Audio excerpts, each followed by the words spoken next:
La derogatoria de la ley que creó el Consejo de la Judicatura termina por borrar el funcionamiento de este último que tenía carácter administrativo relacionado con el nombramiento y separación de jueces cuando las circunstancias lo ameritaban. Al desaparecer el Consejo de la Judicatura, sus funciones las asume el presidente de la Corte Suprema de Justicia, magistrado Rolando Argueta. Hay que algunas apreciaciones de prensa lo dan ahora como un funcionario superpoderoso, algo que puede terminar pareciendo siempre que uno permita que parezca. Aclaramos este último concepto porque a la gente muchas veces le cuesta entender que lo judicial no tiene que mezclarse con lo político, porque el tiempo en materia judicial discurre a una velocidad muy diferente a la velocidad del tiempo político. Comenzando porque el Poder Judicial no es un poder político, sino un conjunto de órganos jurisdiccionales al que está reservada la competencia para conocer y resolver en juicios las diferentes causas de las partes que disputan derechos. Mientras el Poder Judicial está formado por un conjunto de magistrados y jueces de una nación, los otros dos poderes están formados por sujetos propiamente políticos.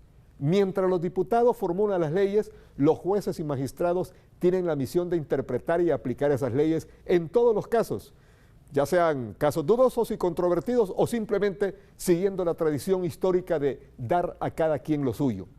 Mientras los políticos hablan con sus discursos, los jueces y magistrados solo pueden hablar a través de sus sentencias y resoluciones.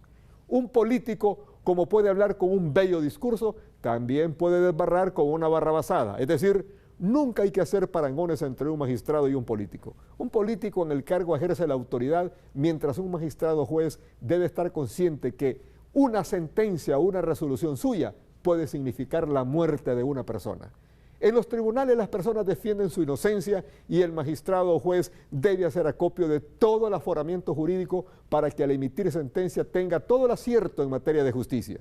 En las comparecencias, el magistrado Rolando Argueta luce como un funcionario mesurado que a pesar de su juventud parece muy bien respaldado por un razonamiento lógico muy alejado del doble rasero que juega a dos aguas. Cuando se le pregunta sobre un tema determinado, hasta ahora no le hemos visto dificultades para responder con precisión y sus respuestas lucen limpias y transparentes. Ahora bien, el presidente del Poder Judicial debe procurar abandonar la escena pública, porque lo suyo son los razonamientos jurídicos y no las declaraciones comunes que pudieran ser mal interpretadas en algún momento, hasta pueden ser tenidas como una ofensa contra la sensibilidad política de algunos sectores. A esto es lo que nosotros llamamos tiempo judicial versus tiempo político. El tiempo en materia judicial implica una grave responsabilidad que no le permite al juez tener una conducta dubitativa. Un juez o jueza, magistrado o magistrada, cobardes, que no emiten una sentencia por el temor que les surge cuando deben sentenciar a un delincuente, no deben ocupar un cargo en el Poder Judicial.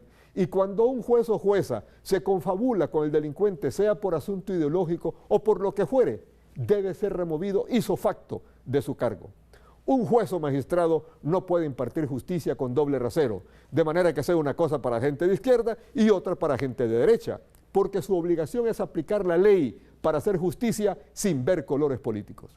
No vemos por qué haya que atribuirle mucho poder al magistrado Rolando Argueta como presidente de la Corte Suprema de Justicia, porque en todo caso, si por ley le corresponde asumir la parte administrativa que venía desempeñando el Consejo de la Judicatura, esto no lo convierte en un magistrado con superpoderes. Más bien está obligado a construir sus decisiones en base a un comportamiento ejemplar, nombrando a jueces idóneos y no políticos, al tiempo que está obligado a no permitir que hayan jueces que dilaten los casos por asuntos de compadrazgo político, que fue el argumento que tuvo el Consejo de la Judicatura para separar a jueces que sobreprotegieron a funcionarios que habían delinquido mediante acciones dilatorias que obstruyen la impartición de justicia. En síntesis, el nuevo presidente de la Corte Suprema, magistrado Argueta, al asumir las funciones del Consejo de la Judicatura, tiene que actuar pareciendo que es un juez de carrera, para no permitir que lo confundan y terminar pareciendo que es un político. Así son las cosas. Y así se las hemos contado hoy, miércoles 16 de marzo del 2016. Buenas noches.